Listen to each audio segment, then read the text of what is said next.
যে ইডির হাতে যদি ওই ফাইল চলে যায় তাহলে ওনার সমস্ত কুকীর্তি ফাঁস হয়ে যাবে। গত 5 বছর ধরে বা 10 বছর ধরে বা 15 বছর ধরে যে কুকীর্তি হয়েছে তার সমস্ত কিছুই ফাইলের মধ্যে লুকানো আছে। যখনই উনি জানতে পেরেছেন ইডি গেছে, ওনার মনে হয়েছে আমি যদি ইমিডিয়েট নিজে গিয়ে হস্তক্ষেপ না করি আমাকে আর কেউ বাঁচাতে পারবে না। স্বাভাবিক করে ওরা এটা বুঝতে পারছে যে কোনোভাবেই 2026 সালে ওরা 30টা আসন পাবে না পশ্চিমবাংলায়। অতএব ওরা যেন তেন প্রকারে হোক এই তৃণমূল কংগ্রেসকে হেয় প্রতিপন্ন করবার জন্য বিগত বেশ কয়েক বছর যাবৎ তারা চেষ্টা চালিয়ে যাচ্ছেন, কোনোভাবেই তার সফল হয়নি। অতএব আমাদের যে এজেন্সি রয়েছেন যারা টোটাল মনিটরিং করেন তাদেরকে হেনস্থা করবার চেষ্টা করছেন। বিজেপি কোনো একটা স্বেচ্ছাসেবী সংস্থাকে ব্যবহার করতে পারে না। তারা একটা অটোনমাস বডি, তারা কাজ করে।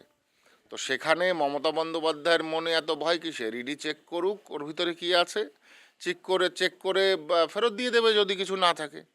ভয়ের কি আছে?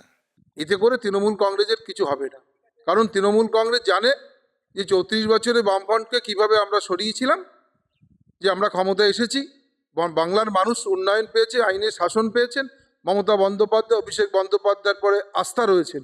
সেই আস্থা অনুযায়ী যেমন 3বারের মুখ্যমন্ত্রী হয়েছেন, 4র্থবারের মুখ্যমন্ত্রী, শুধু সময়ের অপেক্ষা।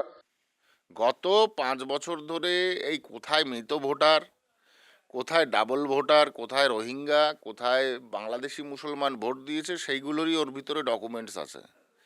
এবং কোথায় কোথায় ভোট আছে এটা যদি, কোথায় কোথায় ভোট পড়েছে, কীভাবে পড়েছে এটা যদি ফাঁস হয়ে যায় মুখ্যমন্ত্রীর সবচাইতে বেশি ভয়।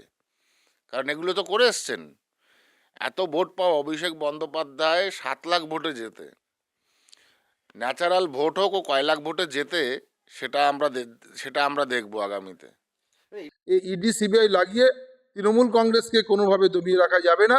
অতএব ওরা আরও যত খুশি পারে করুক, মানুষ আমাদের সাথে রয়েছে, মানুষ 2026-এ জবাব দিয়ে দেবে। ওরা যত আরও ইডি সিবিআই দিয়ে হাঁটা করবে তত দেখবেন আরও ওরা ধরাশায়ী হবে। 30 বলেছিলাম, এরা যদি এরকম আরও শুরু করে মানুষ ওদের জবাব দিয়ে দেবে 2026 সালে। ওরা খাতা খোলা বন্ধ হয়ে যাবে।